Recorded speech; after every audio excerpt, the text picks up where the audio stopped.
আমরা গত ৩ দিনের প্রিপারেশন থেকে বলতে পারি যে রেল লাইনে অযাচিত ব্যক্তি যারা আছে তাদের অনুপস্থিতি নিশ্চিত করার জন্য আমরা ব্যাপক প্রচারণা চালিয়েছি এবং যাদের অ্যাক্সেস নাই এই ধরনের কোনো ব্যক্তি যেন না থাকে সেটা হচ্ছে শুধুমাত্র নাশকতা এড়ানোর জন্য।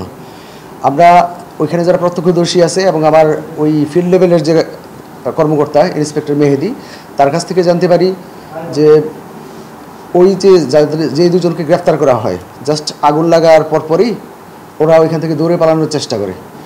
সন্দেহভাজন হিসেবেই তাদেরকে গ্রেফতার করা হয়েছে, বাট গ্রেফতার করার যথেষ্ট যুক্তিসঙ্গত কারণ আছে।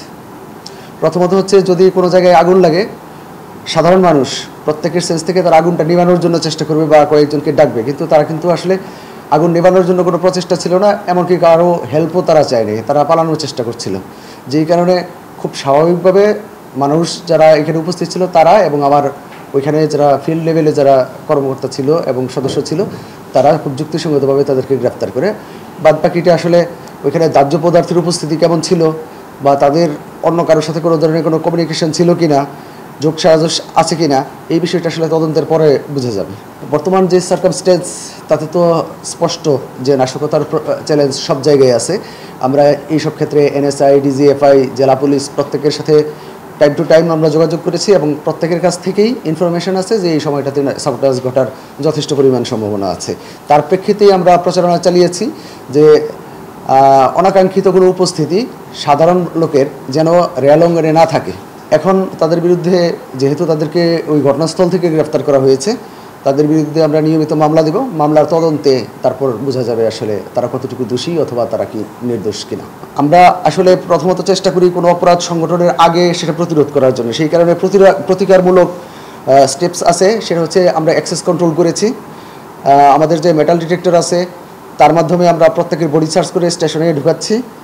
পাশাপাশি হচ্ছে যাদের অ্যাক্সেস নাই, থাকার কথা না, যেমন টিকিট নাই যাদের, তারা যেন স্টেশনে অবস্থান গ্রহণ না করে সেই ব্যাপারে আমরা তাদেরকে প্রচারণা এবং পাশাপাশি আমরা ম্যান টু ম্যান যারা আমাদের সামনে পড়লে তাদেরকে আমরা বলি যে আপনাদের যদি টিকিট না থাকে আপনারা এখান থেকে চলে যান।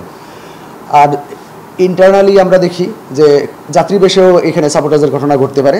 সেই ক্ষেত্রে আমরা যদি সন্দেহভাজন হয় কাউকে অনাকাঙ্ক্ষিতভাবে দীর্ঘ সময় যদি একই অবস্থানে থাকে তাহলে তাদেরকে আমরা বডি সার্চ করার উদ্যোগ আমাদের আছে। তারপরে যে কোনো ক্রান্তিকালে আপনি দেখবেন যে রেল গুরুত্বপূর্ণ ভূমিকা পালন করে কানেক্টিভিটির ক্ষেত্রে, শুধুমাত্র যাত্রী পরিবহন না, মালামাল তারপরে হচ্ছে জ্বালানি পরিবহনের ক্ষেত্রেও রেলের একটা ব্যাপক ভূমিকা আছে।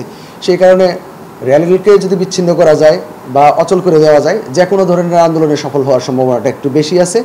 যে কারণে দেখবেন যে কোনো ধরনের আন্দোলন প্রথম আঘাতটা আসলে রেলওয়ের উপরেই আসে।